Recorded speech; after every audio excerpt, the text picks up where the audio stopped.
ជាដំបូងនាងខ្ញុំសូមជម្រាបសួរអ្នកគ្រូនិងសួស្តីមិត្តរួមថ្នាក់ទាំងអស់គ្នាថ្ងៃនេះខ្ញុំមកពីក្រុមទី3ដែលក្រុមរបស់ខ្ញុំលើកយកតំបន់ទេសចរកំពង់ភ្លុក Community Based Tourism ដែលក្រុមរបស់ខ្ញុំមានសមាជិកទាំងអស់8នាក់មានខ្ញុំឌីណេត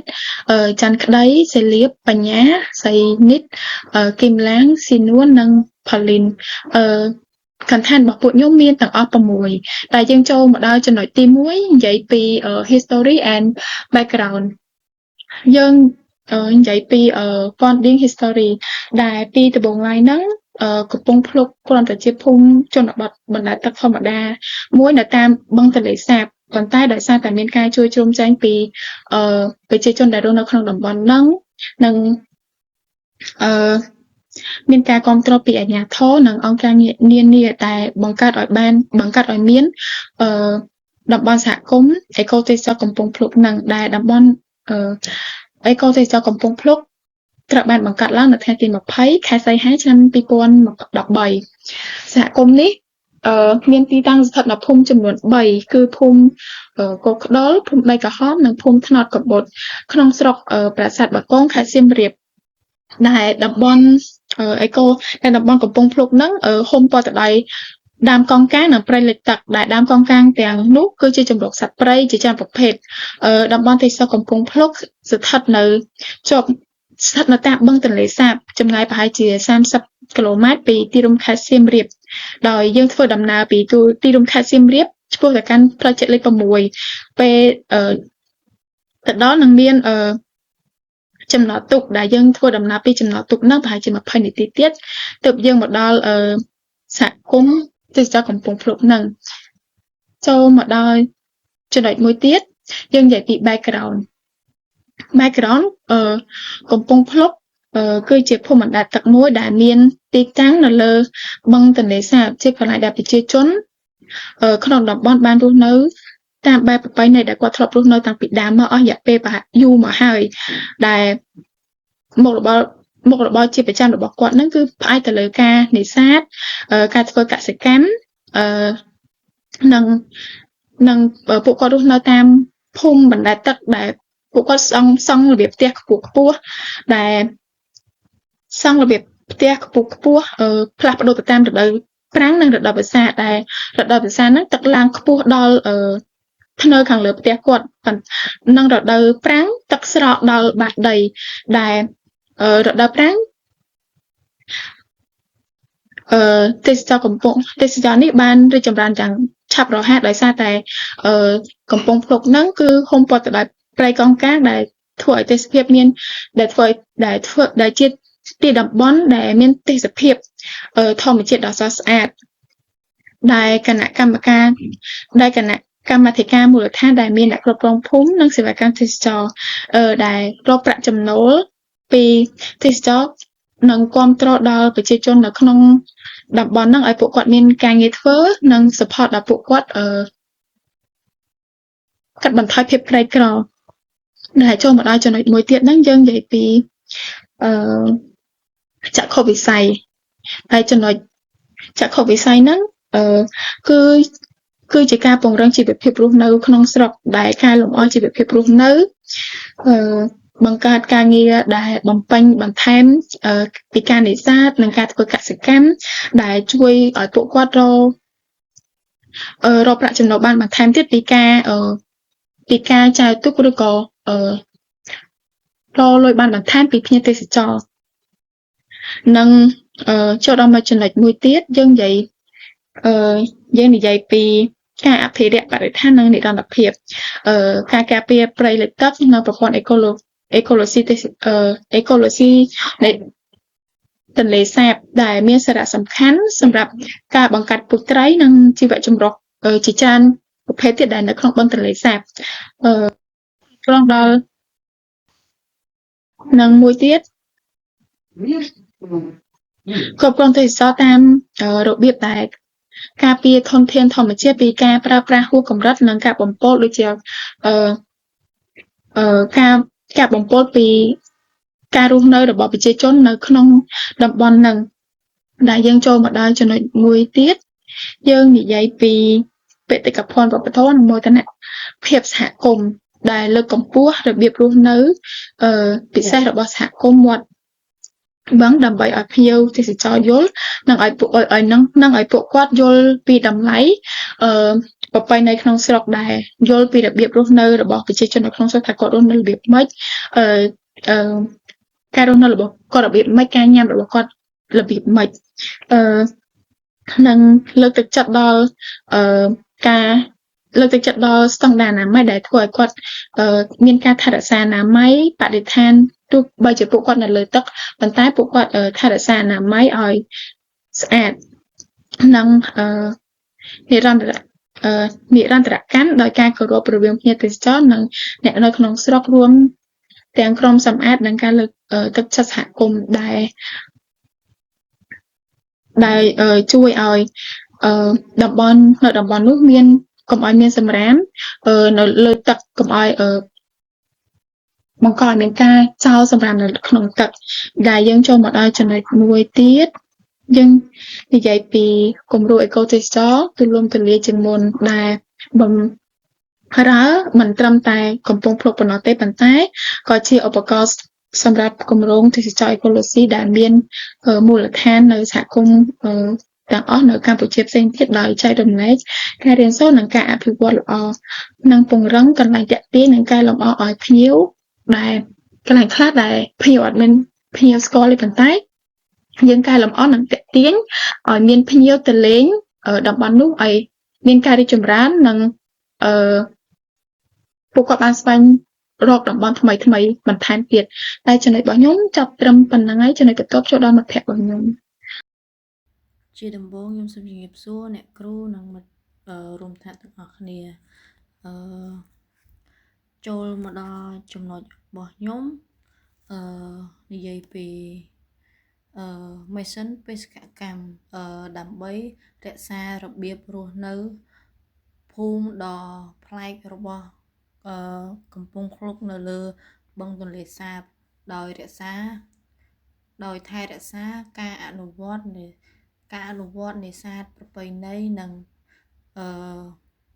បេតិកភណ្ឌវប្បធម៌លក្ខណៈ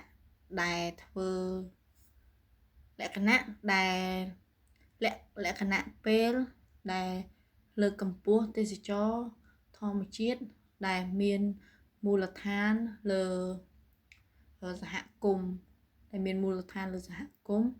ដែលមានទំនួលខុសត្រូវដែលបង្កើតប្រាក់ចំណូលប្រកបដោយចីរន្តភាពនិងការពារដូចជាប្រព័ន្ធអេកូឡូស៊ីព្រៃលិចទឹកសម្រាប់មនុស្សជំនាន់ក្រោយឲ្យបានដឹងចូលមកដល់ចំណុចមួយទៀតគឺចំណុចគោលដៅទី1ហ្នឹងនិយាយពីការអភិរក្សនិងការពារធនធានធម្មជាតិជីវៈចម្រុះនិងលើកកម្ពស់ទេសចរធម្មជាតិដែលមានមូលដ្ឋានលើសហគមន៍ប្រកបដោយចរន្តភាព CBET និងថែរក្សាវប្បធម៌និងរបៀបរស់នៅបែបប្រពៃណីបង្កើតការយល់ដឹងនិងដូចជាការអប់រំអំពីបរិស្ថាននិងពង្រឹងស្ថាប័នសហគមន៍និងអភិបាលកិច្ចកែលម្អហេដ្ឋារចនាសម្ព័ន្ធនិងសេវាកម្មទេសចរដែលធ្វើឲ្យទាក់ទាញភ្ញៀវទេសចរដូចជាក្នុងស្រុកនិងអន្តរជាតិឲ្យមកទស្សនាឲ្យបានច្រើនកុះករ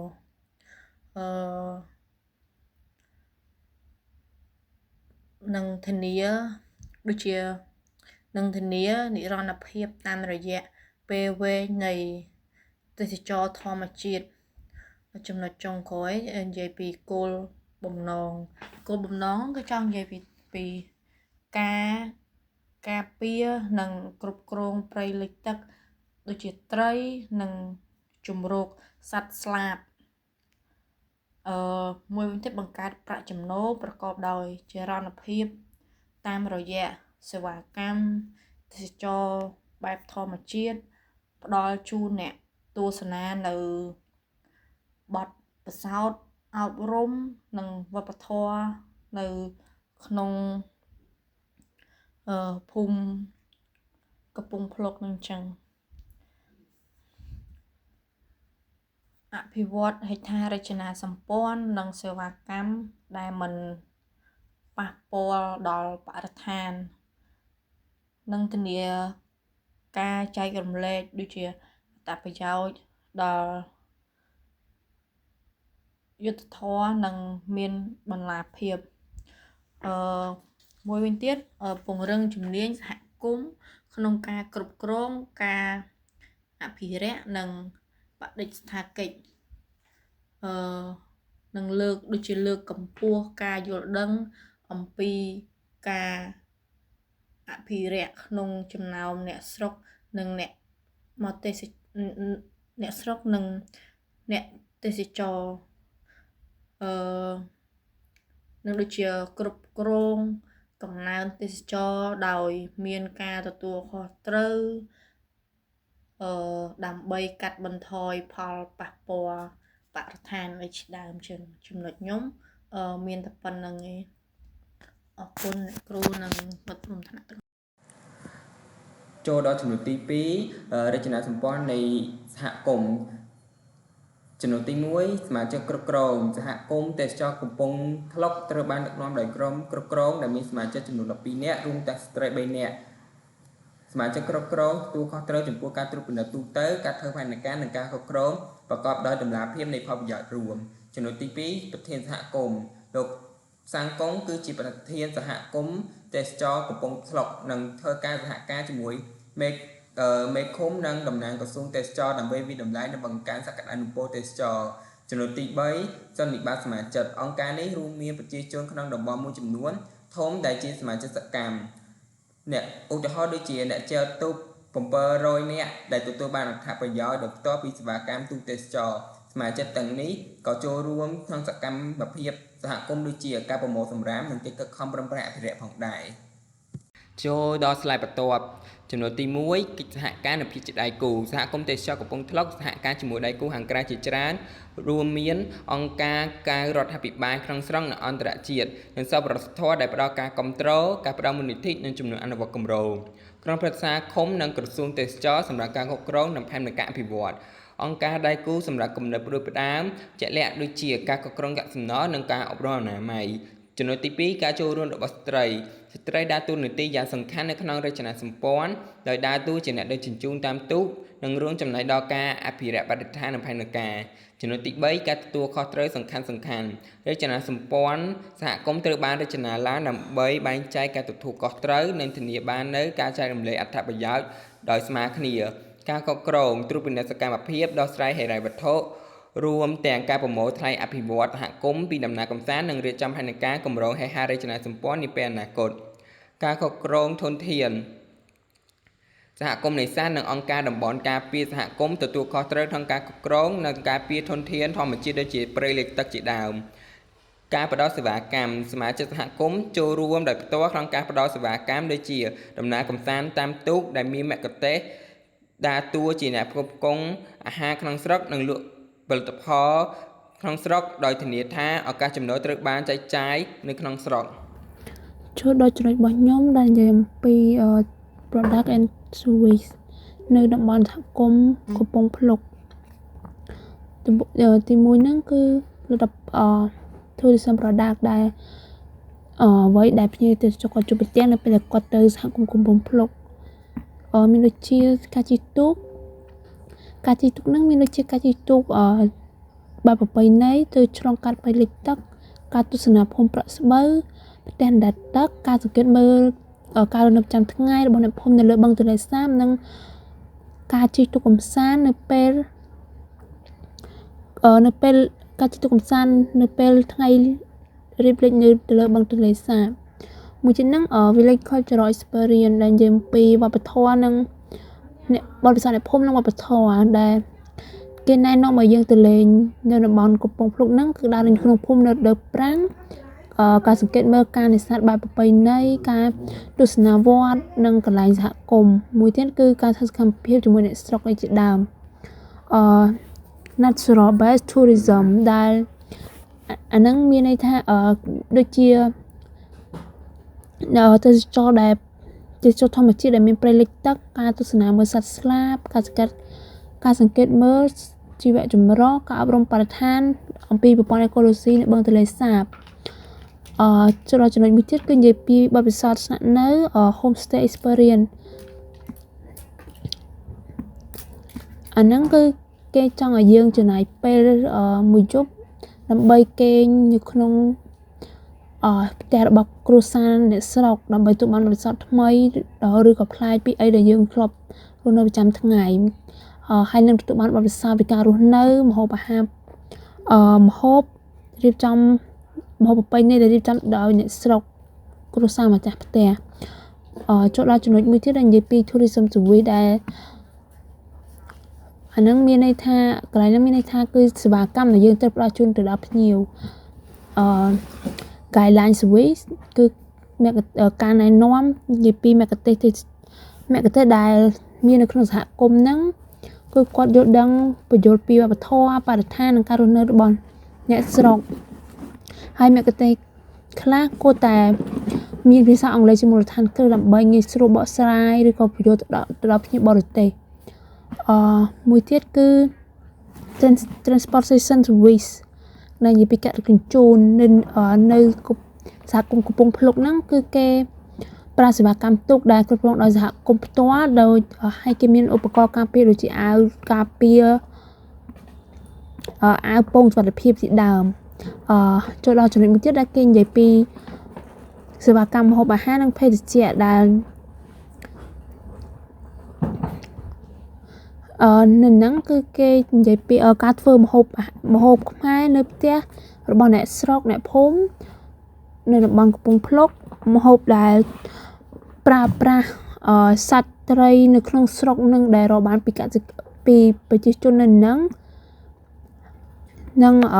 អាហារសម្រន់ដែលអ្នកភូមិនៅហ្នឹងគាត់ធ្វើឡើងហើយចូលដល់ចំណុចមួយទៀតដែលនិយាយពីវត្ថុអនុស្សាវរីយ៍និងផលិតផលក្នុងស្រុកសិប្បកម្មផលិតវត្ថុធាតុដើមនៅក្នុងស្រុកដែលមាននៅក្នុងតំបន់ហ្នឹងផលិតផលក្នុងស្រុកតូចៗដូចជាផលិតផលត្រីឬវត្ថុត្បាញដែលហ្នឹងមានន័យថាយើងពេលយើងទៅលេងនៅតំបន់កំពង់ភ្លុកហ្នឹងយើងអាចជួយគ្រប់គ្រងគាត់ដូចជាការទិញ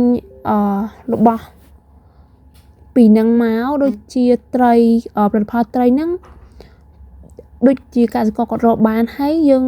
ទិញយកមកផ្ញើអ្នកផ្ទះយើងអីជាដើមអាហ្នឹងក៏ជួយសេដ្ឋកិច្ចនៅក្នុងតំបន់កំពង់ភ្លុកហ្នឹងដែរហើយចូលដល់ចំណុចទី2ហ្នឹងដែលគេនិយាយពីការរចនាផលិតផលនិងសេវាកម្មរបស់សហគមន៍កំពង់ភ្លុកហ្នឹងទី1ហ្នឹងគឺគំនិតរចនាផលិតផលដែលផលិតផលកំពង់ភ្លុកហ្នឹងត្រូវបានរៀបចំដោយផ្អែកទៅលើគោលការណ៍សហគមន៍ទេសចរ CBT ដែលផ្ដោតទៅលើភាពជាម្ចាស់និងការគ្រប់គ្រងសហគមន៍ដូចជាការអភិរក្សវប្បធម៌និងការអភិវឌ្ឍបរិស្ថានការចែករំលែកផលប្រយោជន៍ដោយសមធម៌នៅចំណុចវិទ្យាដែលគេនិយាយអំពីរចនាសម្ព័ន្ធរចនាផលិតផលដែលមានផលិតផលស្នូលផលិតផលប៉ិតផលិតផលបន្ថែមផលិតផលស្នូលហ្នឹងគឺជាផលិតផលដែលមានពិតប្រាកដនៃភូមិដែលទឹកនិងប្រព័ន្ធអេកូឡូស៊ីអធិស្ឋានផលិតផលស្នូលហ្នឹងគេសំដៅទៅលើបទពិសោធន៍ពិតប្រាកដដែលយើងទទួលបានពីការរស់នៅជីវិតប្រចាំថ្ងៃនៅភូមិដែលទឹកនិងប្រព័ន្ធអេកូឡូស៊ីនៅព្រៃលិចទឹកផលិតផលប៉ិតហ្នឹងគេសំដៅទៅលើផលិតផលដូចជាការជិះទូកកម្សាន្តសេវាកម្មទេសចរទស្សនាភូមិផ្ទះស្នាក់នៅអាហារនៅក្នុងស្រុកចំណែកផលិតផលបន្ថែមហ្នឹងគឺគេសំដៅទៅលើការបកស្រាយវប្បធម៌ដោយមគ្គុទ្ទេសក៍ទេសចរនៅក្នុងស្រុកហ្នឹងនៅក្នុងសហគមន៍កំពង់ភ្លុកហ្នឹងបដិស្ថានកិច្ចរបស់សហគមន៍ការចូលរួមចំណែកអភិវឌ្ឍនិងអភិរក្សនៅក្នុងសហគមន៍ជាដើមចូលដល់ចំណុចមួយទៀតដែលគេនិយាយពីធាតុផ្សំ នៃការរចនាសម្ព័ន្ធសេវាកម្មដូចជាការចូលរួមរបស់សហគមន៍អ្នកបើកទូកអ្នកទេសចរចុងភៅម្ចាស់ផ្ទះស្នាក់នៅគឺជាសមាជិកនៅក្នុងសហគមន៍ទាំងអស់ប្រាក់ចំណូលដែលយើងចំណាយនៅក្នុងសហគមន៍ហ្នឹងគឺលំហូរវាហូរចូលនៅក្នុងសហគមន៍នឹងទាំងអស់វាអត់ចេញទៅណាយហើយចូលដល់ចំណុចមួយទៀតដែលគេនិយាយពីរចនាសម្ព័ន្ធលំហូរការរចនាលំហូរអ្នកទស្សនាឥឡូវហ្នឹងមានន័យថាពេលយើងទៅដល់យើងត្រូវចុះឈ្មោះនៅការិយាល័យសហគមន៍យើងមានការតម្រង់ទិសមានការសង្ខេបហើយយើងត្រូវជិះទូកកំសាន្តនិងទស្សនាផ្ទះអ្នកភូមិ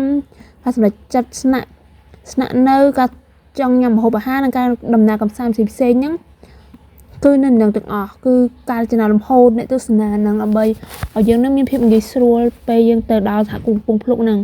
ហើយចំណុចមួយទៀតគេនិយាយពីការរចនាបរិស្ថានអាហ្នឹងគឺគេសំដៅទៅលើនៅពេលគឺគេមានការកំណត់ចំនួនទូកដើម្បីជួយកាត់បន្ថយផលប៉ះពាល់នៃបរិស្ថានហ្នឹងការលើកកម្ពស់កម្មបកិរិយាដែលប៉ះពាល់ដល់បរិស្ថានការការពារព្រៃលិចទឹកឲ្យជាដើមចូលដល់ចំណុចមួយទៀតគេនិយាយពីការរចនាតម្រង់ទិសទីផ្សារគឺគេមានទីផ្សារគោលដៅហ្នឹងគឺជាភ្ញៀវទេសចរអន្តរជាតិអ្នកទេសចរស្រឡាញ់ធម្មជាតិនិងពួកនិស្សិតនិងនិស្សិតដែលអ្នកស្រាវជ្រាវនិស្សិតនិងអ្នកស្រាវជ្រាវជាដើមហើយគេមានកញ្ចប់ពាក់កណ្ដាលថ្ងៃនិងកញ្ចប់ពេញមួយថ្ងៃតម្លៃគឺសមរម្យហើយទៅតាមនឹង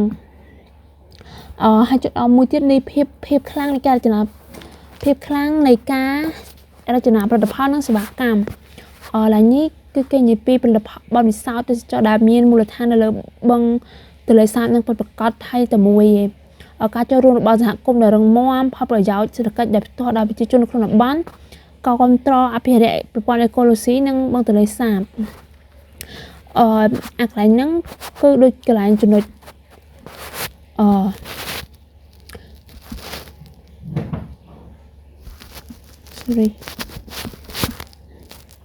ចូលដល់ចំណុចមួយទៀតដែលគេនិយាយអំពីតំបន់សម្រាប់ការកែលម្អជាជំរឿនឬក៏ប្រសិនបើចាំបាច់ទី1ហ្នឹងគឺពង្រឹងភាសាអង់គ្លេសនិងជំនាញសេវាកម្មរបស់អ្នកទេសចរដើម្បីឲ្យគាត់ងាយស្រួលក្នុងការទំនាក់ទំនងជាមួយភ្ញៀវបរទេសឬក៏មួយទៀតហ្នឹងការអភិវឌ្ឍសកម្មភាពចម្រុះបន្ថែមទៀតដូចជាការធ្វើឲ្យមានខាតសាលាសិប្បកម្មការបង្ហាញការនេសាទជាដើមក៏ការលម្អទៅលើការគ្រប់គ្រងបរិស្ថានអនាម័យនិងការសំណល់ហើយនឹងពង្រឹងទីផ្សារវត្តមានលើអ៊ីនធឺណិតហ្នឹងការផ្សព្វផ្សាយនៅឲ្យកាន់តែច្រើនចូលមកដល់ចំណុចបន្ទាប់ទាក់ទងជាមួយនឹងយុទ្ធសាស្ត្រនិងការអភិវឌ្ឍផលិតផលក៏ដូចជាសេវាកម្មនៅក្នុងសហគមន៍ទេសចរកំពង់ភ្លុកអញ្ចឹងសម្រាប់សេវាកម្មនៅក្នុងសហគមន៍ទេសចរកំពង់ភ្លុកហ្នឹងគឺខ្ញុំសូមលើកយកទាក់ទងជាមួយនឹងចំណុច3គឺប្រើប្រាស់ធនធានធម្មជាតិដែលមានទំនួលខុសត្រូវហើយនឹងទី2នោះគឺទាក់ទងជាមួយនឹងវប្បធម៌ក៏ដូចជារបៀបរស់នៅក្នុងមូលដ្ឋាននឹងផ្ទាល់ហើយចំណុចបន្តទៀតហ្នឹងគឺគេនឹងលើកកម្ពស់ក៏ដូចជាឲ្យមានការចូលរួមពីខាងសហគមន៍ដូចគ្នាហើយទី4នោះគឺទាក់ទងជាមួយនឹងការផ្សព្វផ្សាយពីវិស័យទេសចរហ្នឹងគឺប្រកបទៅដោយវិជ្ជាភាពអញ្ចឹងចូលមកដល់ចំណុចបន្តមួយទៀតហ្នឹងគឺសេវាកម្មអញ្ចឹងសេវាកម្មក៏ដូចជាការអភិវឌ្ឍនៅសេវាកម្មក៏ដូចជាការអភិវឌ្ឍនៅផលិតផលគឺគេប្រើប្រាស់ធនធានធម្មជាតិមានន័យថាសេវាកម្មរបស់គេហ្នឹងគឺគេប្រើប្រាស់ធនធានធម្មជាតិដើម្បីទាក់ទាញអ្នកទេសចរឲ្យមកកំសាន្តនៅកន្លែងហ្នឹងហើយសេវាកម្មបែបធម្មជាតិហ្នឹងមានដូចជាបឹងទន្លេសាបដូចដែលយើងដឹងចឹងនៅតំបន់ទេសចរកំពង់ភ្លុកគឺវាស្ថិតនៅតំបន់បឹងទន្លេសាបអញ្ចឹងវាគឺជាទេសភាពមួយសម្រាប់ភ្ញៀវទេសចរគាត់អាចមើលកំសាន្តតាមរយៈបឹងទន្លេសាបក៏ដូចជាព្រៃលិចទឹកក៏ដូចជាទេសភាពបែបធម្មជាតិនៅតំបន់កំពង់ភ្លុកផ្ទាល់ហើយមួយទៀតផងដែរនោះគឺភ្ញៀវទេសចរគាត់អាចមកលេងកំសាន្តស្របពេលដែលគេបង្ហាញអំពីការថែរក្សាបរិស្ថាននៅកន្លែងហ្នឹងផ្ទាល់ហ្មងចឹងន័យថាអ្នកទេសចរគាត់ទៅលេងកំសាន្តនៅកន្លែងហ្នឹងគាត់មិនមែនគ្រាន់តែទៅលេងកំសាន្តហើយទេមានន័យថា គាត់បានចូលរួមក៏ដូចជាបានស្វែងយល់អំពីការថែរក្សាបរិស្ថាននៅកន្លែងនឹងផ្ទាល់តែម្ដងអញ្ចឹងសម្រាប់ចំណុចតាក់ទងជាមួយនឹងទេសចរដែលគេប្រើប្រាស់ធនធានធម្មជាតិក្នុងនៃបែបសេវាកម្មសម្រាប់នៅតំបន់ទេសចរកំពង់ភ្លុកគឺមានប៉ុណ្ណឹងហើយមួយទៀតនោះគឺសេវាកម្មមួយទៀតគឺគេអភិវឌ្ឍសេវាកម្មតាមបែបការអភិរក្សបែបវប្បធម៌វិញដូចដែលយើងបានដឹងអញ្ចឹងថានៅកន្លែងណាក៏គេមានវប្បធម៌របស់គេដែរក្នុងការរស់នៅអញ្ចឹងបើយើងក៏លេចទៅមើលក្នុងតំបន់កំពង់ភ្លុកផ្ទាល់តំបន់ទេសចរសហគមន៍កំពង់ភ្លុកគឺយើងឃើញថាមានផ្ទះលើទឹកច្រើនជាពិសេសនៅក្នុងខែទឹកឡើងអញ្ចឹងទៅយើងឃើញទេសភាពប្លែកមិនប្លែកត្រង់ថាគេរស់នៅតាមបែបអ្នកផ្ទះលើទឹកអញ្ចឹងវាចម្លែកដែរហ្នឹងហើយហើយមួយទៀតហ្នឹងគឺការរស់នៅរបស់គាត់ហ្នឹងគឺគាត់រស់នៅតាមបែបនេសាទគាត់រស់នៅដោយសារតែគាត់ពឹងពាក់ទៅលើការនេសាទតាមតំបន់ដែលនៅកំពង់ភ្លុកនឹងផ្ទាល់ហើយមួយទៀតហ្នឹងគឺតាក់ទងជាមួយនឹងប្រពៃណីម្ហូបអាហារនៅកំពង់ភ្លុកម្ហូបអាហារនៅហ្នឹងគឺមានលក្ខណៈខុសប្លែកពីនៅតំបន់ផ្សេងដែលធ្វើអ្នកទេសចរហ្នឹងគឺគាត់ចង់ដឹងអំពីម្ហូបអាហារនៅហ្នឹងហ្មងថាធ្វើម៉េចហើយមួយទៀតនោះគឺតាក់ទងជាមួយនឹងការរស់នៅដូចខ្ញុំនិយាយនៅខាងលើអញ្ចឹងគឺការរស់នៅកន្លែងហ្នឹងគឺវាខុសពីគេត្រង់ថាធម្មតាយើងបើសិនជាយើងទឹកលិចអស់គឺយើងពិបាករស់នៅប៉ុន្តែគាត់នៅរស់នៅបានធម្មតាគាត់ប្រកបអាជីវកម្មអាជីវករលក់ដូរឲ្យបានធម្មតាអញ្ចឹងវាដូចជាសម័យកាលមួយដែលគេរស់នៅតាមបែបលើទឹកដោយអត់មានបញ្ហាអីទេចាអញ្ចឹងវាចម្លែកសម្រាប់អ្នកទេសចរអញ្ចឹងវាធ្វើឲ្យអ្នកទេសចរគាត់ចង់ទៅស្គាល់កន្លែងហ្នឹងឲ្យតាមរយៈវប្បធម៌នៅហ្នឹងហើយគេបង្ហាញយើងក្នុងន័យអភិរក្សគេអត់បំផ្លាញពីវប្បធម៌នៅហ្នឹងទេគឺគេរស់នៅបែបម៉េចគេធ្លាប់រស់នៅបែបណាគឺរស់នៅបែបហ្នឹងអញ្ចឹងតែម្ដងហើយមួយទៀតនោះគឺតាក់ទងជាមួយនឹងផលិតផលទេសចរអញ្ចឹងផលិតផលទេសចរគឺខ្ញុំដូចតែខ្ញុំបាននិយាយនៅខាងលើអញ្ចឹងវាអត់ខុសគ្នាប៉ុន្មានទេផលិតផលទេសចរគឺមានអីក្រៅអំពីការជិះទូកជុំវិញភូមិដើរមើលព្រៃលិចទឹកទេសភាពបែបលក្ខណៈបែបបៃតងបែបព្រៃនៅក្នុងព្រៃហើយជិះទូកមើលតាមនឹងអញ្ចឹងណាហ្នឹងហើយមួយទៀតហ្នឹងក៏គេមានបែបថ្ងៃលិចអញ្ចឹងជិះទូកមើលថ្ងៃលិចវាលក្ខណៈបែបវាគេហៅថាធម្មជាតិបែបធម្មជាតិ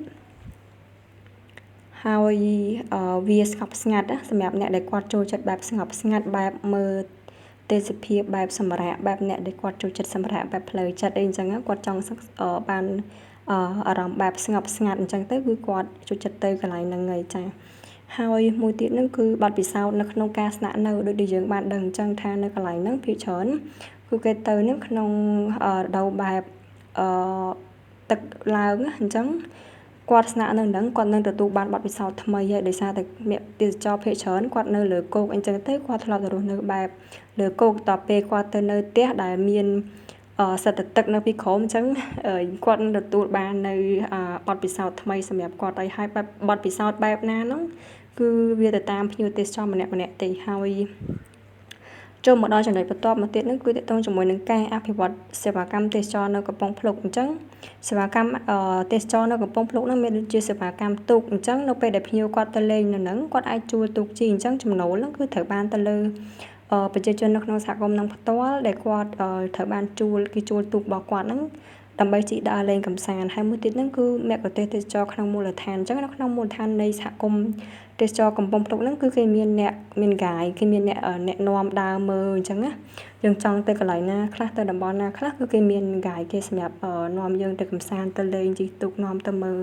ព្រៃលិចទឹកអីផ្សេងនៅតំបន់ហ្នឹងផ្ទាល់ហើយមួយទៀតហ្នឹងក៏គេមានបែបសេវាកម្មនិងអាហារស្នាក់នៅដែរអញ្ចឹងមានថាគេមានជាកញ្ចប់ហ្មងបើសិនជាយើងទៅដល់កំពង់ភ្លុកយើងចង់ទៅលេងនៅកន្លែងណាមួយឬក៏យើងចង់ស្នាក់នៅកន្លែងណាចង់បានម្ហូបអាហារបែបណាគឺគេនឹងធ្វើជូនយើងហើយមួយទៀតហ្នឹងគឺអីដែលសំខាន់ហ្នឹងគឺការស្វាគមន៍ភ្ញៀវប្រកបដោយមិត្តភាពនៅកន្លែងហ្នឹងមានន័យថាគេស្វាគមន៍ភ្ញៀវតាមបែបតំបន់អ្នកកំពង់ភ្លុកអ្នកសៀមរាបផ្ទាល់ហ្មងអញ្ចឹង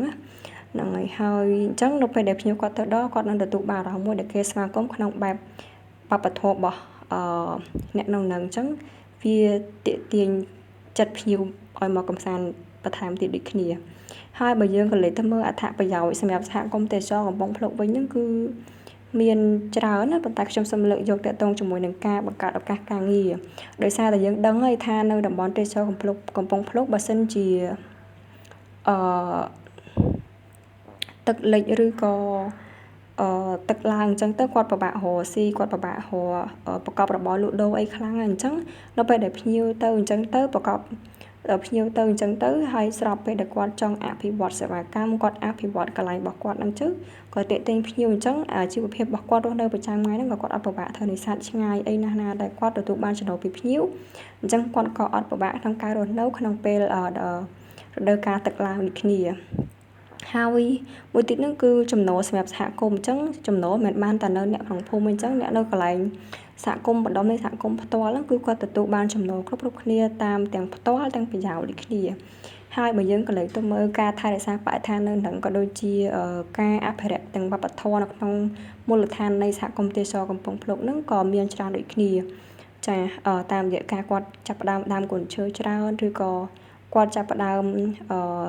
ចេះថែរក្សាបរិស្ថានបន្ថែមទៀតក្នុងពេលទឹកឡើងហើយខ្ញុំសូមបញ្ជាក់ផងដែរថានៅក្នុងតំបន់ទេសចរកំពង់ភ្លុកហ្នឹងគឺមិននៅនេះមានន័យថាគាត់នៅតែទឹកឡើងអញ្ចឹងរហូតពេញមួយឆ្នាំខួប5ខួបភាសាទេមានន័យថាក្នុងរដូវកាលដូចជាទឹកឡើងខែភាសាអញ្ចឹងទៅទឹកវាឡើងអញ្ចឹងទៅដល់ពេលវាស្រកវិញនៅក្នុងរដូវកាលខែទឹកស្រកដូចជាខែប្រាំងអីអញ្ចឹងទៅក៏វាស្រកវិញអញ្ចឹងយើងអាចជិះម៉ូតូលេងកម្សាន្តបានអញ្ចឹងមានន័យថាវាមានពីរដូវកាលអញ្ចឹងទៅខែភាសាគាត់នៅខែភាសាគាត់នៅផ្ទះលើទឹកហើយដល់ពេលគាត់ខែប្រាំងគាត់ជិះម៉ូតូគាត់បើកបរអីបានធម្មតាអញ្ចឹងយើងឃើញថាវាមានលក្ខណៈពិសេសខ្លាំងមែនទែនត្រង់ចំណុចហ្នឹងហើយតកតងជាមួយនឹងចំណុចរបស់ខ្ញុំដែលត្រូវបកស្រាយហ្នឹងគឺមានតែប៉ុណ្្នឹងទេអរគុណជំរាបសួរអ្នកគ្រូចូលមកដល់ចំណុចទី4គឺនិយាយអំពី Operation Strategy ដែលមានន័យថាយុទ្ធសាស្ត្រប្រតិបត្តិការចូលមកដល់ចំណុចទី1គឺនិយាយអំពី Infrastructure និង Service Operation ដែលមានន័យថាហេដ្ឋារចនាសម្ព័ន្ធនិងសេវាកម្មអញ្ចឹងនៅក្នុងហេដ្ឋារចនាសម្ព័ន្ធនិងសេវាកម្មនោះវាមាន3ចំណុចសំខាន់ដែលយើងត្រូវយកមកនិយាយនោះគឺ Improve Basic Tourism Infrastructure និង Develop Facility gradually និងទី3នោះគឺ Focus on Visitor Safety and Comfort ដែលចំណុចទី1គេនិយាយអំពី Improve Basic Tourism Infrastructure នោះមានន័យថាការបង្កើននិងការកែលម្អទៅលើហេដ្ឋារចនាសម្ព័ន្ធមូលដ្ឋានសម្រាប់ទេសចរដូចជាការកែលម្អទៅលើផ្លូវទឹកភ្លើងបង្គន់សាធារណៈនិងកន្លែងសម្រាកលំហែកាយដើម្បីជួយសម្រួលឲ្យភ្ញៀវទេសចរឲ្យកាន់តែមានភាពងាយស្រួលក្នុងការមកលេងឬក៏ការមកស្នាក់នៅហើយចំណុចទី2នោះគឺគេនិយាយអំពី develop facility and gradually ដែលមានន័យថាការអភិវឌ្ឍសេវាកម្មនិងសម្ភារៈជាបន្តបន្ទាប់មិនធ្វើទាំងអស់ទេនៅក្នុងពេលតែមួយប៉ុន្តែគេធ្វើម្ដងបន្តិចដូចជាកាត់បន្ថយហានិភ័យដំណឹងសម្របខ្លួនទៅតាមស្ថានភាពពិតជាក់ស្ដែងហើយទី3នោះគឺនិយាយអំពី focus on visitor safety and comfort ដែលមានន័យថាការផ្ដោតសំខាន់ទៅលើសុវត្ថិភាពភ្ញៀវនិងផាសុកភាពភ្ញៀវជាចម្បងដើម្បីការពារនិងគ្រប់គ្រងហានិភ័យសេវាដូចជាសេវាសង្គ្រោះនិងនឹងមានបរិយាកាសស្អាតសម្រាប់ភ្ញៀវទេសចរដល់ពេលគាត់មកស្នាក់នៅអីចឹងទៅគាត់មានអារម្មណ៍ថាគាត់ទុកចិត្តអីចឹងទៅហើយនឹងធ្វើឲ្យមានរបៀបរៀបរយសម្រាប់ភ្ញៀវដែលគាត់មកទស្សនាឬក៏គាត់មកលេង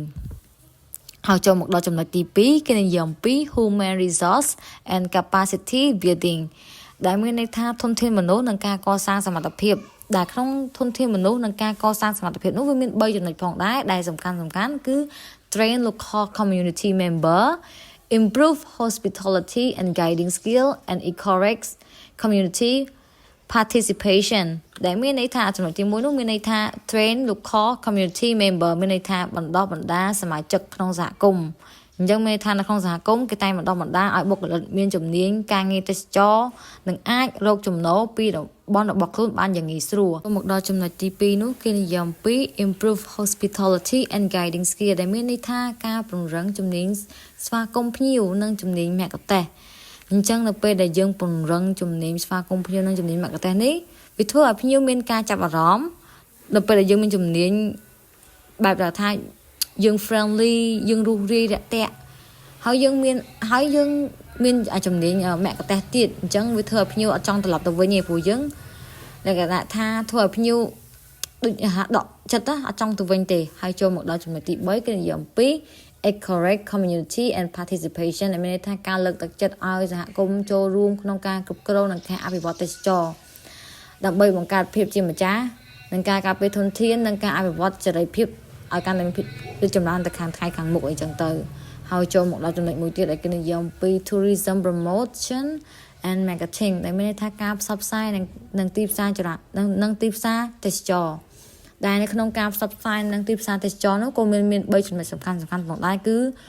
use social media and tour operator ហើយទី2នោះគឺ promote culture and nature ហើយទី3 target eco-friendly and tourist ដែលទី1យើងនិយាយអំពី use social media and tour operator ដែលមានន័យថាការប្រើប្រាស់បណ្ដាញសង្គមដូចជា Facebook Instagram Facebook TikTok website និងសហការជាមួយនឹងក្រុមហ៊ុនទេសចរដើម្បីផ្សព្វផ្សាយព័ត៌មានឲ្យទេសចរជាតិនិងអន្តរជាតិបានដឹងយ៉ាងទូលំទូលាយហើយចូលមកដល់ promote culture and nature មានន័យថាការផ្សព្វផ្សាយវប្បធម៌ប្រពៃណីនិងធម្មជាតិរបស់តំបន់មួយដូចជាថាយើងបង្កើតភាពតាក់ទាញនិងអត្តសញ្ញាណជាតិជាពិសេសសម្រាប់គោលដៅទេសចរឲ្យកាន់តែមានភាពរីកចម្រើនទៅថ្ងៃខាងមុខហើយទី3នោះគេនិយាយអំពី target eco-friendly tourist ដែលមានន័យថាការផ្ដោតសំខាន់ទៅលើទេសចរដែលស្រឡាញ់បរិស្ថានដែលមានន័យថាដូចជាការជួយកាត់បន្ថយផលប៉ះពាល់ដល់ធម្មជាតិនិងការគ្រប់គ្រងទេសចរឲ្យមានសេរីភាពទៅថ្ងៃខាងមុខហើយចូលមកដល់ចំណុចបន្ទាប់គេនិយាយអំពី environmental management and conservation និងការគ្រប់គ្រងបរិស្ថាននិងការអភិរក្សដែលក្នុងការគ្រប់គ្រងបរិស្ថាននិងការអភិរក្សនោះក៏មាន3ចំណុចសំខាន់ផងដែរដែលត្រូវនិយាយនោះគឺ protect flooded forest ទី2 implement waste management ទី3 raise environment awareness ដែលមានចំណុចទី1គឺនិយាយអំពី protect flooded forest មានន័យថាការការពារព្រៃលិចទឹកនិងប្រព័ន្ធ ecology ដែលមានន័យថាការចូលរួមជួយថែរក្សាជីវៈចម្រុះនិងធនធានធម្មជាតិឲ្យកាន់តែយូរអង្វែងហើយទី2នោះគឺ implement waste management ដែលមានន័យថាការអនុវត្តប្រព័ន្ធគ្រប់គ្រងសំរាមដែលមានន័យថាការបែងចែកទុកដាក់សំរាមបានត្រឹមត្រូវការកាត់បន្ថយការប្រើប្រាស់ថង់ប្លាស្ទិកនិងរក្សាបរិស្ថានឲ្យស្អាតគង់វង្សយូរអង្វែងទី3គឺគេនិយាយអំពី raise environment awareness មានន័យថាការបង្កើនការយល់ដឹងអំពីបរិស្ថានដល់សហគមន៍និងភ្ញៀវអញ្ចឹងឲ្យភ្ញៀវនឹងចូលរួមថែរក្សាធម្មជាតិជាមួយពួកយើងដើម្បីធ្វើឲ្យបរិស្ថានធម្មជាតិនឹងស្អាតគង់វង្សយូរអង្វែងតទៅមុខចូលមកដល់ចំណុចមួយទៀតគេនិយាយអំពី management financial sustainability ដែលមានន័យថាការគ្រប់គ្រងនិងចរិយាភាពហិរញ្ញវត្ថុដែលនៅក្នុងការគ្រប់គ្រងនិងចរិយាភាពហិរញ្ញវត្ថុនោះក៏មាន3ចំណុចសំខាន់ផងដែរដែលយើងយកមកនិយាយនោះគឺ community management committee ហើយទី2នោះគឺ transparent financial system and ទី3 correct partnership ទី1គេនិយាយអំពី community management committee ដែលមានន័យថាការបង្កើតគណៈកម្មការគ្រប់គ្រងសហគមន៍អញ្ចឹងដើម្បីបង្កើតមកដើម្បីគ្រប់គ្រងសកម្មភាពទេសចរយ៉ាងឲ្យមានប្រសិទ្ធភាពទៅថ្ងៃខាងមុខកុំឲ្យញ៉ៃអញ្ចឹងទៅហើយទី2នោះគេនិយាយអំពី transparent financial system ដែលមានន័យថាមានប្រព័ន្ធហិរញ្ញវត្ថុច្បាស់លាស់និងមានភាពថ្លៃថ្នូរដើម្បីបង្កើតទំនុកចិត្តពីសហគមន៍និងដៃគូសហការរបស់យើងហើយទី3នោះគឺនិយាយអំពី encourage partnership ដែលមានន័យថាលើកទឹកចិត្តការសហការជាមួយនឹងរដ្ឋឯកជននិងអង្គការផ្សេងៗដើម្បីគ្រប់គ្រងការអភិវឌ្ឍនិងវិនិយោគទុនបន្ថែមទៀតហើយចូលមកដល់ conclusion ការសរុបរួមគឺមាន3សំខាន់ផងដែរគឺ focus on sustainability and ទី2នោះគឺ community participation and ទី3គឺ long term tourism development ដែលមានន័យថា focus on sustainability ហ្នឹងគឺការផ្ដោតសំខាន់ទៅលើការអភិវឌ្ឍទេសចរសេរីភាពដែលយើងអាចនិយាយបានថាយើង focus ទៅលើការអភិវឌ្ឍទេសចរការមិនបំផ្លាញធម្មជាតិនិងវប្បធម៌ដើម្បីជំរុញឲ្យក្មេងជំនាន់ក្រោយហ្នឹងនៅតែអាចប្រើប្រាស់បានហើយទី2នោះគេនិយាយអំពី community participation ដែលមានន័យថាការចូលរួមរបស់សហគមន៍មូលដ្ឋានដូចជាការអភិវឌ្ឍទេសចរនិងភាពជោគជ័យប្រសិនបើមានការចូលរួមរបស់ប្រជាជនមូលដ្ឋានដូចជាចូលរួមគ្រប់គ្រងនិងសម្រេចចិត្តផ្ដល់សេវាកម្មមគ្គុទ្ទេសក៍ផ្ទះស្នាក់អាហារការការពារធនធាននិងវប្បធម៌អញ្ចឹងពេលសហគមន៍មានអត្ថប្រយោជន៍ពួកគេនឹងមានភាពជាម្ចាស់ ការក្នុងការទទួលខុសត្រូវនិងការថែរក្សាគោលដៅទេសចររួមគ្នាហើយចូលមកដល់ចំណុចទី3គេនិយាយអំពី long term tourism development ដែលមានន័យថាការអភិវឌ្ឍទេសចរក្នុងរយៈពេលវែងអញ្ចឹងការអភិវឌ្ឍទេសចរនៅក្នុងរយៈពេលវែងហ្នឹងគឺការមិនគិតតែផលប្រយោជន៍ខ្លីៗតែប៉ុណ្ណោះទេប៉ុន្តែគិតដល់អនាគតផងដែរវាជួយបង្កើនចំណូលស្ថិរភាពសម្រាប់សហគមន៍រក្សាសុខុមាលភាពសង្គមនិងបរិស្ថាននិងធនធានធម្មជាតិលទ្ធផលចុងក្រោយគឺការអភិវឌ្ឍដែលថាមានប្រយោជន៍ជាបន្តបន្ទាប់មិនបាត់បង់តម្លៃដើមរបស់តំបន់ទេសចរនោះចំណុចរបស់ខ្ញុំអស់ត្រឹមនោះហើយអ្នកគ្រូអរគុណអ្នកគ្រូចូលមកដល់ចំណុចទី5 management strategy ចូលមកដល់ចំណុចទី1និយាយអំពី management strategy យុទ្ធសាស្ត្រនៃការគ្រប់គ្រងដែលនៅក្នុងចំណុចទី5ហ្នឹងដែរគឺវាមាន4ចំណុចធំៗដែលត្រូវបកស្រាយ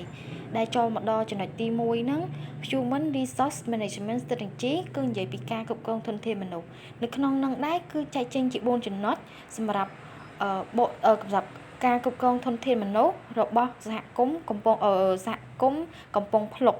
ដែលក្នុងនឹងដែរចូលដល់ចំណុចទី1គឺគេនិយាយពី local resident are organized into committee ដែលគេនិយាយពីអ្នកស្រុកឬក៏អ្នកធ្វើការនៅកន្លែងហ្នឹងត្រូវបានរៀបចំជាក្រុមឬក៏ជាគណៈកម្មការក្នុងការគ្រប់គ្រងដូចជាការគ្រប់គ្រងសេវាកម្មទូកការគ្រប់គ្រងសេវាកម្មមគ្គុទ្ទេសក៍ក្រុមអភិរក្សក្រុមអ្នកដល់សេវាកម្មម្ហូបអាហារជាដើមចូលមកដល់ចំណុចទី2គឺគេនិយាយពី community member are trained ការគេនិយាយពីការបណ្ដុះបណ្ដាលហ្នឹងគឺត្រូវបានបណ្ដុះបណ្ដាលទៅលើអ្នកបើកបរទូកមគ្គុទ្ទេសក៍ក្នុងស្រុកមន្ត្រីលក់សម្បត្តិនិងអ្នកផ្ដល់សេវាកម្មជាដើមចូលមកដល់ចំណុចទី3និយាយអំពី training is provide បានន័យថាគឺគេនិយាយអំពីការបណ្ដុះបណ្ដាលគឺផ្ដោតសំខាន់ខ្លាំងទៅលើទីបដិសណ្ឋារកិច្ចនិងសេវាកម្មអតិថិជនចំពោះអ្នកដែលមកទស្សនានៅតំបន់ហ្នឹងទី2ការអភិរក្សបរិស្ថានសុវត្ថិភាពសម្រាប់ប្រតិបត្តិការទូកឬក៏ការជិះទូករបស់ភ្ញៀវទេសចរទាំងជាតិនិងអន្តរជាតិហ្នឹងតើវាសុវត្ថិភាពហើយនឹងមានផាសុកភាពមិនដែរចូលមកដល់ចំណុចចុងក្រោយនិយាយអំពី leadership rule ដែល leadership rule នេះដែរគឺគេផ្ដោតសំខាន់ទៅលើអ្នកដឹកនាំដែលត្រូវបានជ្រើសរើសដោយអ្នកនៅក្នុងសហគមន៍ហ្នឹងថាតើអ្នកដែលត្រូវដឹកនាំនៅហ្នឹងគាត់មានគុណសម្បត្តិអ្វីខ្លះក្នុងការដឹកនាំសហគមន៍នៅហ្នឹងឲ្យមានការអភិវឌ្ឍឬក៏ភាពគង់វង្សនៅថ្ងៃអនាគតដើម្បីធានាបាននៅទំនុកចិត្តនិងការទទួលខុសត្រូវចំពោះសហគមន៍ដែលនៅទីនោះចូលមកដល់ចំណុចទី2គឺគេនិយាយអំពីយុទ្ធសាស្ត្រគ្រប់គ្រងទីផ្សារ marketing management strategy ដែលនៅក្នុងនោះដែរគឺគេផ្ដោតសំខាន់ទៅលើ4ចំណុចដែលចំណុចទី1ហ្នឹងគឺគេផ្ដោតសំខាន់ទៅលើ promotion ហ្នឹងដែរគឺការផ្សព្វផ្សាយតាមរយៈប្រតិបត្តិការទេសចរឬក៏មគ្គុទ្ទេសក៍ទេសចរដែលនៅខេត្តសៀមរាបនឹងឯងមួយទៀតវេទិកាអនឡាញហ្នឹងដែរគឺសំដៅទៅលើក្រុមអ្នកដែលចូលចិត្តថតវីដេអូផ្សព្វផ្សាយតាមបណ្ដាញប្រព័ន្ធសង្គមឬក៏អ្នកដែលចូលចិត្តថតប្លុកតាមបែបភាពប្លែកៗឬក៏ការប្រម៉ូទទេសចរអីជាដើមមួយវិញទៀតគឺកិច្ចសហប្រតិបត្តិការជាមួយអង្គការមិនមែនរដ្ឋាភិបាលនិងអាជ្ញាធរទេសចរដែលគាត់ជួយប្រម៉ូទខ្លះដែរចំពោះភ្ញៀវទេសចរឬក៏ចំពោះកំពុងសហគមន៍កំពុងភ្លុកនៅនឹងចូលមកដល់ចំណុចមួយទៀតគឺ impression on unique attraction ដែលគឺផ្ដោតសំខាន់ទៅលើការសង្កត់ធ្ងន់ទៅលើភាពតាក់ទាញតើភាពតាក់ទាញនៅសហគមន៍កំពង់ភ្លុកហ្នឹងមានអីគេខ្លះដែលទី1ហ្នឹងផ្ទះឈើនិងភូមិបណ្ដែតទឹកហើយនឹងប្រព័ន្ធអេកូឡូស៊ីព្រៃលិចទឹករបៀបរស់នៅនិងវប្បធម៌នេសាទក្នុងស្រុកនិងការផ្សព្វផ្សាយផ្សេងទៀតចូលមកដល់ចំណុចមួយទៀត word of small marketing through visitor experience ដែលអាហ្នឹងគឺសំដៅទៅលើការនិយាយតគ្នាពីមាត់មួយទៅមាត់មួយរបស់អ្នកទេសចរដែលធ្លាប់ទៅទស្សនាតើគាត់មានបទពិសោធន៍អីគេខ្លះក្នុងការទៅទស្សនានៅសហគមន៍មួយហ្នឹងគាត់មាន experience បែបណាគឺគាត់ចែករំលែកឧទាហរណ៍ដូចជាចែករំលែកទៅជាមិត្តភ័ក្តិគ្រួសារបងប្អូនជាដើមចឹងទៅចូលដល់ចំណុចចុងក្រោយគឺ target market គឺសំដៅទៅលើទីផ្សារគោលដៅតើគោលដៅអ្នកសហគមន៍នៅហ្នឹងគឺគាត់ផ្ដោតសំខាន់ទៅលើអីទី1គឺអ្នកទេសចរជាតិ ដែលជានិស្សិតអ្នកស្រាវជ្រាវអ្នកទេសចរបែបបរិស្ថាននិងអ្នកធ្វើដំណើរដែលមានទំនួលខុសត្រូវឬក៏គាត់ស្រឡាញ់ខាងផ្នែកបរិស្ថានចឹងជាដើមហើយមួយទៀតគឺចំពោះអន្តរជាតិវិញថាតើអន្តរជាតិហ្នឹងគាត់ចូលចិត្តបែបណាគាត់ចូលចិត្តបែបជិះទូកបែបអ្វីដែលថ្មីចូលចិត្តបែប new experience អីជាដើមចូលមកដល់ចំណុចទី3 financial management strategy ដែលនៅក្នុងនឹងដែរវាមាន5ចំណុចធំចូលមកដល់ចំណុចដំបូងនឹង income resource include គឺការគ្រប់គ្រងប្រភពចំណូលដែលមានរួមមានដូចជាថ្លៃសេវាកម្មទូកថ្លៃចូលទស្សនានិងសេវាកម្មអកទេសចូលមកដល់ចំណុចមួយទៀតគឺគេនិយាយអំពី revenue is divided into ដែលផ្ដោតសំខាន់ទៅលើការបែងចែកប្រាក់ចំណូលហ្នឹងចែកចេញជា3គឺការទូទាត់ទៅអ្នកផ្ដល់សេវាកម្មមូលនិធិអភិវឌ្ឍសហគមន៍និងមូលនិធិអភិរក្សបរិស្ថានចូលមកដល់ត្រេទី3 regular financial reporting and record keeping គឺគេសំដៅទៅលើការរាយការណ៍ហិរញ្ញវត្ថុនិងការរក្សាកំណត់ត្រាជាប្រចាំបើន័យថាជាប្រចាំថ្ងៃហ្នឹងអ្នកដែលធ្វើការនៅតំបន់នៅផ្នែកហិរញ្ញវត្ថុហើយនឹងការលក់សម្បត្តិអីហ្នឹងគឺគាត់តែងតែគិតបញ្ជីប្រាក់ចំណូលហើយនឹងចំណាយជាប្រចាំថ្ងៃដើម្បីកត់ត្រាជាប្រចាំខែប្រចាំឆ្នាំថាតើក្នុងមួយឆ្នាំក្នុងមួយខែតើគាត់ចំណេញបានប្រមាណហើយប្រាក់ចំណូលបានកើនឡើងប្រមាណហើយនឹងធ្លាក់ចុះប្រមាណចូលមកដល់ចំណុចត្រេទី4 community meeting are held to review income and expenditure គឺកិច្ចប្រជុំសហគមន៍ត្រូវបានធ្វើឡើងដើម្បីពិនិត្យចំណូលនិងចំណាយគឺតើពួកគេហ្នឹងប្រជុំគ្នាគឺដើម្បីពិភាក្សាអំពីប្រាក់ចំណូលជាប្រចាំថ្ងៃប្រចាំខែហើយនិងប្រាក់ចំណាយថាតើគួរចំណាយប្រមាណហើយនឹងចំណូលហ្នឹងទៅរកបានប្រមាណដែរក្នុងមួយសប្តាហ៍ឬក៏ក្នុងមួយខែហើយតើនៅពេលដែលគាត់ដឹងពីប្រាក់ចំណូលចំណាយប្រមាណចំណូលប្រមាណឧទាហរណ៍ថាបើសិនជាត្រូវធ្លាក់ចុះប្រាក់ចំណូលធ្លាក់ចុះគាត់ត្រូវស្វែងរកយុទ្ធសាស្ត្រទីផ្សារថ្មីឬក៏ធ្វើយ៉ាងណាដើម្បីឲ្យតាក់ទាញភ្ញៀវទេសចរទាំងជាតិនិងអន្តរជាតិឲ្យមកទស្សនាឲ្យបានកាន់តែច្រើនជាងមុនទៀតក៏កុំឲ្យវាធ្លាក់ប្រាក់ចំណូលធ្លាក់ចុះដូចខែមុនទៀតចូលមកដល់ចំណុចចុងក្រោយ found are used មូលនិធិទៅបានប្រើប្រាស់មូលនិធិហ្នឹងគឺមូលនិធិបានមកពីការប្រមូលជាបន្តបន្ទាប់ហ្នឹងដូចជាប្រើប្រាស់ទៅលើការកែលម្អហេដ្ឋារចនាសម្ព័ន្ធសុខុមាលភាពសហគមន៍សកម្មភាពអភិរក្សបរិស្ថាននៅនឹងជាដើមដូចជាដើមឈើព្រៃលិចទឹកនៅនឹងជាដើមចូលមកដល់ចំណុចទី4គឺគេនិយាយអំពីយុទ្ធសាស្ត្រគ្រប់គ្រងហានិភ័យ risk management strategy នៅក្នុងដែរចែកចេញជា4ចំណុចទី1ហ្នឹងនិយាយពី environment risk ហានិភ័យបរិស្ថាននៅក្នុងហានិភ័យបរិស្ថាននៃកំពង់សហគមន៍កំពង់ភ្លុកហ្នឹងមានដូចជាច្បាប់ការពារព្រៃលិចទឹកនិងសត្វព្រៃការគ្រប់គ្រងកាកសំណល់និងការកាត់បន្ថយផ្លាស្ទិកជាដើម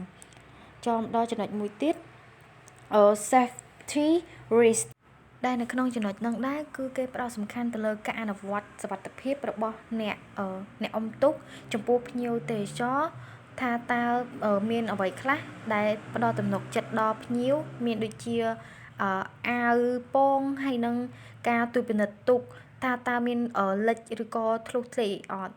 ហើយនឹងការត្រួតពិនិត្យអាកាសធាតុក្នុងរដូវវស្សាផងដែរគឺមុននៅពេលដែលគាត់ដឹកភ្ញៀវទេសចរហ្នឹង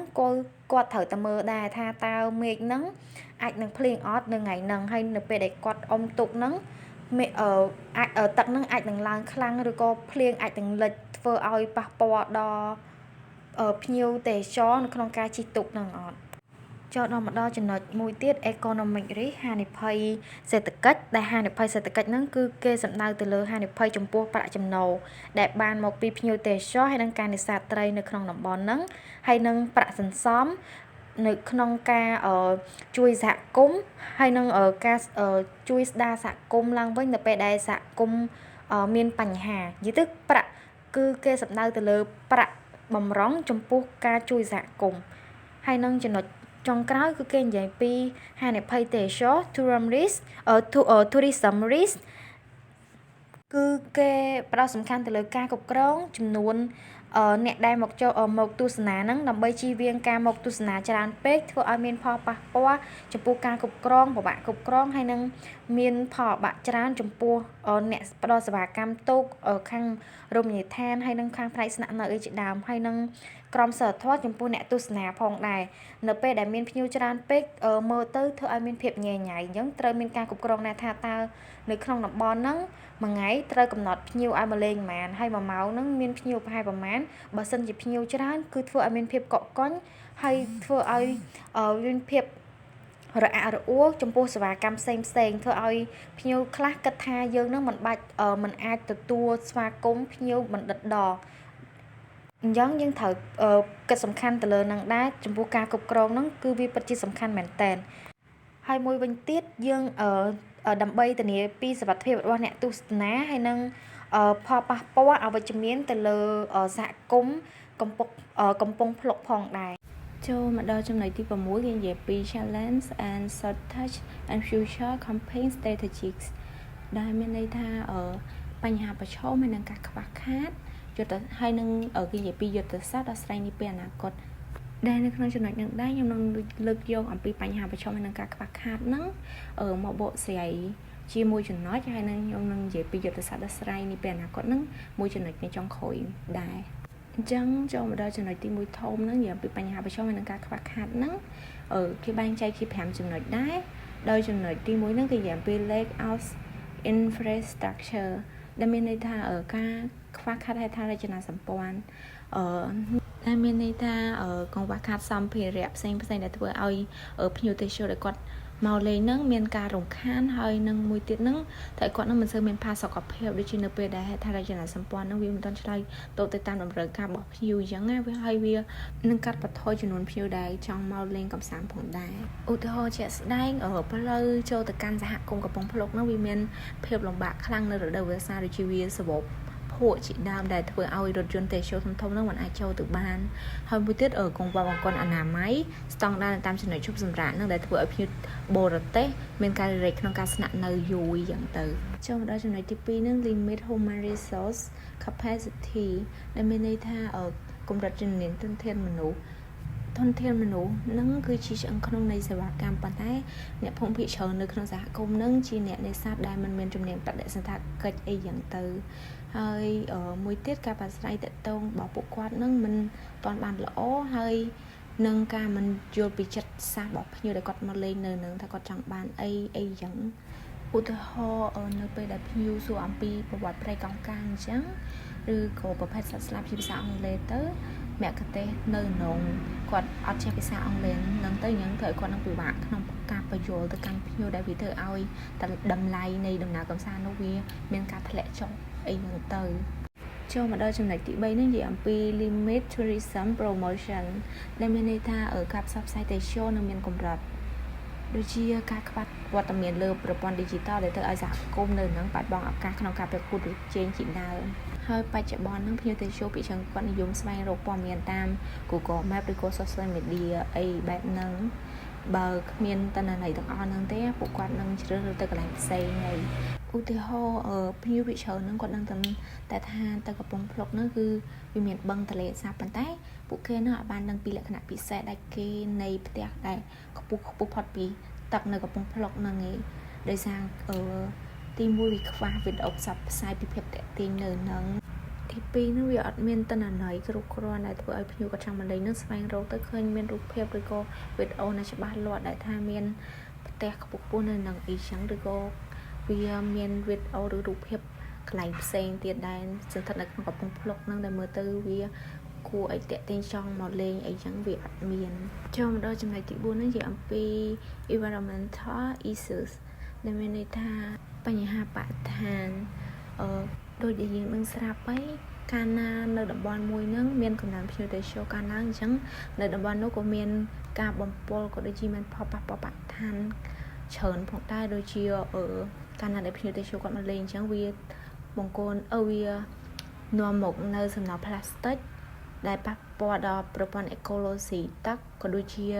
សោភ័ណភាពនៅជុំវិញនោះផងដែរឧទាហរណ៍ដូចជាការចោលដុបទឹកសុទ្ធឬថង់ផ្លាស្ទិកចូលទៅក្នុងទឹកបឹងទន្លេសាប មិនត្រឹមតែធ្វើឲ្យបាត់បង់សោភ័ណភាពសម្រាប់ថតរូបប៉ុណ្ណោះទេប៉ុន្តែវាក៏ប៉ះពាល់ដល់សុខភាពត្រីដែលជាប្រភពអាហាររបស់សហគមន៍ផងដែរចូលមកដល់ចំណុចទី5ហ្នឹងនិយាយអំពី limit investment ដែលមានន័យថាកង្វះខាតប្រាក់វិនិយោគកាលណានៅក្នុងសហគមន៍ហ្នឹងមានការកង្វះទុនក្នុងការវិនិយោគក៏វាទៅឲ្យសហគមន៍ហ្នឹងมันអាចពង្រីកសេវាកម្មថ្មីក៏ដូចជាការជិះទូកកាយ៉ាក់ឬកន្លែងស្នាក់នៅបែប homestay បណ្ឌិតអីបានឡើយបើគ្មានកម្ចីឬជំនួយណាជួយដល់សហគមន៍ហ្នឹងឧទាហរណ៍ដូចជាសហគមន៍នឹងចង់សាងសង់មជ្ឈមណ្ឌលព័ត៌មានទេសចរមួយដោយសមរម្យអញ្ចឹងប៉ុន្តែគេត្រូវការរងចាំកញ្ចប់ថវិកាជំនួយពីអង្គការក្រៅរដ្ឋបាលដែលជួនកាលតែចំណាយពេលរាប់ឆ្នាំដើម្បីជួយឧបត្ថម្ភក្នុងការវិនិយោគក្នុងសហគមន៍របស់គេអីយ៉ាងទៅចូលមកដល់ចំណុចទី2ធំហ្នឹងគឺនិយាយអំពី future campaign strategy ដែលមានន័យថាយុទ្ធសាស្ត្រដ៏ស្វែងយល់ពីអនាគតហើយក្នុងនោះក៏វាមាន5ចំណុចដូចគ្នាដោយចំណុចទី1ហ្នឹងនិយាយអំពី infrastructure development ដែលមានន័យថាការអភិវឌ្ឍហេដ្ឋារចនាសម្ព័ន្ធការអភិវឌ្ឍហេដ្ឋារចនាសម្ព័ន្ធហ្នឹងចង់និយាយថាការបង្កើតបរិយាកាសដោយឲ្យវាងាយស្រួលមកនិងងាយស្រួលនៅឧទាហរណ៍ដូចជាការរៀបចំឲ្យមានប្រព័ន្ធថាមពលព្រះអាទិត្យនៅតាមផ្ទះស្នាក់ homestay ហ្នឹងដើម្បីផ្ដល់អគ្គិសនីប្រើប្រាស់24ម៉ោងហើយនឹងកាត់បន្ថយការប្រើម៉ាស៊ីនភ្លើងដែលបង្កសំឡេងរំខានដល់ភ្ញៀវនិងសត្វព្រៃអីជាដើមទី2ហ្នឹងនិយាយអំពី capacity building for community មានន័យថាការបណ្ដុះបណ្ដាលសមាជិកនៅក្នុងសហគមន៍ហ្នឹងការវិនិយោគលើចំណេះដឹងហ្នឹងគឺជាការអភិវឌ្ឍប្រកបដោយចីរភាពដ៏ល្អបំផុតឧទាហរណ៍ដូចជាការបង្កើតវគ្គបណ្ដុះបណ្ដាលខ្លីៗឬក៏ភាសាអង់គ្លេសសម្រាប់អ្នកបើកតូបក៏ដូចជាអ្នកនៅក្នុងសហគមន៍ហ្នឹងអញ្ចឹងដោយផ្ដោតលើពាក្យបច្ចេកទេសទេសចរនិងការស្វាគមន៍ដើម្បីឲ្យពួកគេហ្នឹងអាចណែនាំខ្លួននិងប្រាប់ពីច្បាប់សុវត្ថិភាពនៅក្នុងសហគមន៍នឹងដល់ភ្ញៀវទេសចរបានយ៉ាងល្អនិងអាចនិយាយពយល់ទៅកាន់ភ្ញៀវទេសចរនឹងឲ្យគាត់យល់បានក្បោះក្បាយចូលមកដល់ចំណុចទី3នឹងនិយាយអំពី strengthening tourism promotion ដែលមានន័យថាពង្រឹងការផ្សព្វផ្សាយទេសចរដូចជាការប្រើប្រាស់បច្ចេកវិទ្យាដើម្បីនាំឲ្យកំពង់ភ្លុកនឹងមានភាពល្បីល្បាញទៅកាន់ពិភពលោកឧទាហរណ៍ដូចជាអញ្ចឹង influencer ឬក៏ content creator អញ្ចឹងឲ្យគាត់មកដើរលេងនិងថតរូបស្អាតៗពីជីវភាពរស់នៅរបស់ប្រជាជនហ្នឹងនៅលើទឹកដែលសន្តិដ្ឋាននៅក្នុងសហគមន៍កំពង់ភ្លុកហ្នឹងហើយឲ្យពួកគាត់នឹងបង្ហោះទៅលើ TikTok ឬក៏ Instagram ជាមួយ hashtag កំពង់ភ្លុកដើម្បីតាក់ទាញភ្ញៀវទេសចរក្នុងស្រុកក៏ដូចជាភ្ញៀវទេសចរអន្តរជាតិឲ្យមកលេងច្រើនកកកនៅក្នុងសហគមន៍កំពង់ភ្លុកហ្នឹងចូលមកដល់ចំណុចទី4និយាយអំពី sustainable environment management ដែលមានន័យថាការគ្រប់គ្រងបរិស្ថានដូចដែលយើងដឹងស្រាប់ហើយបរិស្ថានវាមានសារៈសំខាន់ណាស់សម្រាប់មនុស្សក៏ដូចជាជីវៈរស់ទាំងអស់ដែលនៅលើផែនដីហ្នឹងដូចជាមានពាក្យមួយគេនិយាយអញ្ចឹងគេថាមេមន់ដែលពងជាមួយវាប្រៀបធៀបទៅធនធានធម្មជាតិដែលវាអត់អាចកាត់ថ្លៃបានណាចូលមកដល់ចំណុចទី5ហ្នឹងនិយាយអំពី strengthening management and financial systems ដែលមានន័យថាការពង្រឹងការគ្រប់គ្រងនិងហិរញ្ញវត្ថុចំណុចនេះដែរគេនិយាយអំពីការធានាថាប្រាក់ចំណូលហ្នឹងវាត្រូវបានបែងចែកទៅដល់ដៃអ្នកភូមិគ្រប់គ្នាឬអត់ហើយប្រាក់ចំណូលហ្នឹងវាមានដំណាភាពស្មើគ្នាឬទេអីយ៉ាងទៅឧទាហរណ៍ដូចជាការបង្កើតមូលនិធិសហគមន៍ដែលដកស្រង់ 10% នៃតម្លៃសម្បត្តិទុកហ្នឹងដើម្បីយកទៅប្រើប្រាស់ក្នុងកិច្ចការសហគមន៍ដូចជាជួយទៅដល់សាលារៀនឬជួសជុលផ្លូវក្នុងភូមិហ្នឹងដែលធ្វើឲ្យអ្នកភូមិគ្រប់គ្នាហ្នឹងមានអារម្មណ៍ថាពួកគេហ្នឹងជាម្ចាស់នៅក្នុងសហគមន៍ហ្នឹងនឹងធ្វើឲ្យពួកគាត់ហ្នឹងមានកម្លាំងចិត្តចង់ចូលរួមថែរក្សាទេសចរនៅតំបន់ហ្នឹងណាកាន់តែមានការរីកចម្រើនក៏ដូចជាធ្វើឲ្យមានភ្ញៀវទេសចរនឹងមកលេងកាន់តែច្រើនផងដែរអញ្ចឹងការបកស្រាយមេរៀនរបស់ក្រុមខ្ញុំគឺត្រូវបានបញ្ចប់តាមចំណុចហ្នឹងហើយជាចុងក្រោយសូមអរគុណអ្នកគ្រូក៏ដូចជាសូមអរគុណមិត្តរួមទាំងអស់គ្នាដែលបានចំណាយពេលមើលក៏ដូចជាស្ដាប់នៅវីដេអូមួយនេះផងដែរអរគុណ